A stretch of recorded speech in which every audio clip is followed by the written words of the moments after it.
Message लोगों को दिया जाए? मैं 2 दिनों के इस दौरे में शहर और गांव सब जगह जाके लोगों से मुलाकात हमने करी है और मैंने आज सुबह मीटिंग ली अधिकारियों की और मैंने कहा कि जो निर्माण के काम हैं नालियों के, सड़कों के, गांव में, शहर में, उन सब कामों में तेज़ी लानी चाहिए क्योंकि 2 महीने बाद बारिश का समय आ जाएगा और फिर निर्माण इतनी जल्दी नहीं हो पाएगा। तो मुझे खुशी है कि पूरे विभाग के लोग, सब लोग सड़कों का जो भी हम लोगों ने काम सैंक्शन किए थे वो दुगनी गति से काम कराएंगे।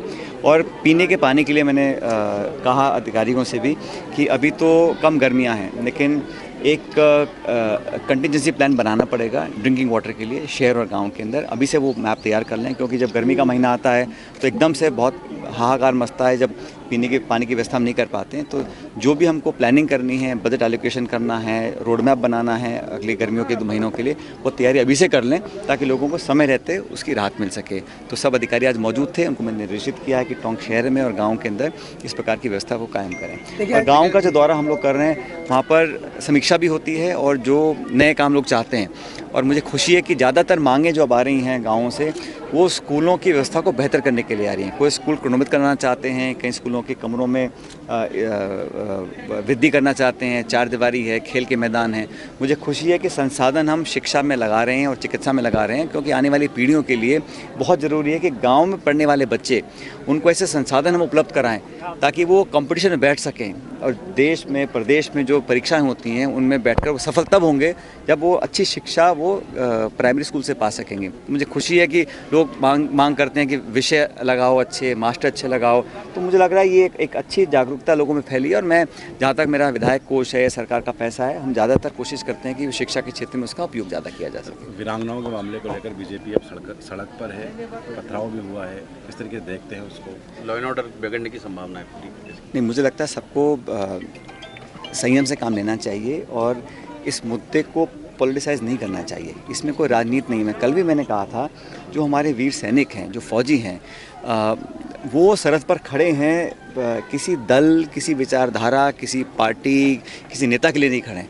वो हमारी भारत की मातृभूमि की रक्षा के लिए खड़े हैं और वो हम सबका मान सम्मान, हमारा गौरव है और हमारी सेना, हमारा उस पर इतना फ़ख्र हम लोगों को है कि मैं बयान नहीं कर सकता हूँ। तो उस पर अगर राजनीति अगर होती है, कोई भी वो कर रहा हो, मैं उसको गलत मानता हूँ। जहाँ तक वीरांगनाओं का बात है, मैंने कल भी कहा था कि उनकी मांगों को सुनकर शांति से, इत्मीनान से उनको संतोषजनक जवाब देने की हमें कोशिश करनी चाहिए थी। जो काम हम कर सकते हैं वो करने चाहिए थे, जो काम नहीं भी कर सकते हैं तो उनकी बात को सुनकर उनको समझाने की कोशिश करनी चाहिए थी। लेकिन मैंने देखा है कि क्योंकि ये मामला भारत सरकार के गृह मंत्रालय, रक्षा मंत्रालय से जुड़ा हुआ है, वहाँ से कोई अभी ऐसा कोई जवाब या कोई सोल्यूशन का रास्ता दिखा नहीं है।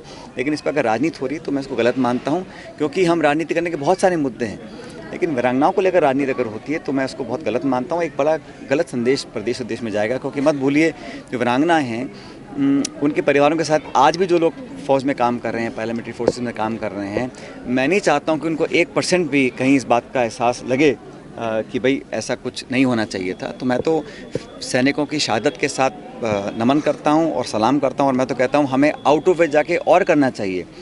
बात अगर 1 नौकरी की है या 2 नौकरी के, बहुत बड़ा मसला नहीं है। इसमें नियम संशोधन पहले भी हुए हैं, आगे भी हो सकते हैं, लेकिन इसमें राजनीति करना और इसमें इस प्रकार से जो माहौल बनाने की कोशिश की जा रही है उसको मैं गलत मानता हूँ। सर, सोनिया गांधी और राहुल गांधी ने राजस्थान के लिए फैसला लेने के लिए मल्लिकार्जुन खड़गे को अधिकृत कर दिया कि वो फैसला लें। क्या लगता है कितने जल्दी फैसले आने चाहिए जिससे कि पार्टी मजबूती मिले? आपकी बात हुई, उनसे बताया आपको? हाँ जी, आया है समाचार, मैं तो पढ़ा नहीं ऐसा कुछ। सर, आप ही ने दिया होगा। सर 2 दिन से आप जिले के दौरे पे हो, अपने विधानसभा, इन्होंने खबर दी है ना, सैटेलाइट से विधानसभा की दौरे पे हो। इसमें जो आपके भाषण लगे तो मुझे ऐसा लगा कि ये चुनावी संकेत कर दिया आपने। भाई, हम तो चुनाव के लिए 5 साल 24 घंटे तैयार रहते हैं। जनता का जब चाहे हमारा टेस्ट ले लो, वोट डलवा लो, लेकिन चुनाव आते 5 साल में ही हैं।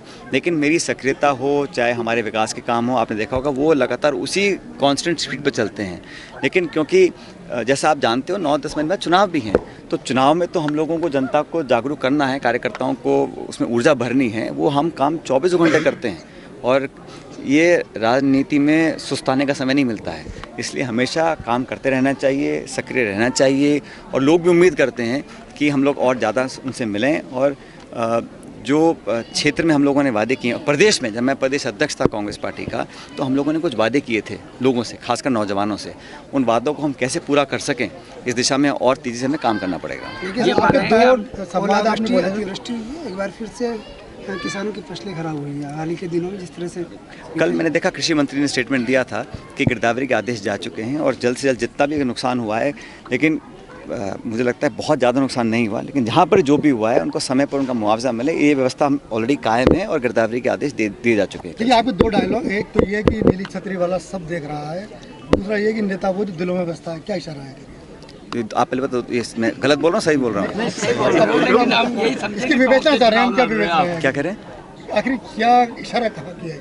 मैं कोई इशारे करता नहीं, जो होता है खुले मन से बोलता हूँ और आप सबके सामने बोलता हूँ। तो मैं तो ये बोल रहा हूँ कि हम लोग अल्टीमेटली हम जनता ही जनार्दन हैं और हमारा पास फेल का निर्णय जनता ही करती है।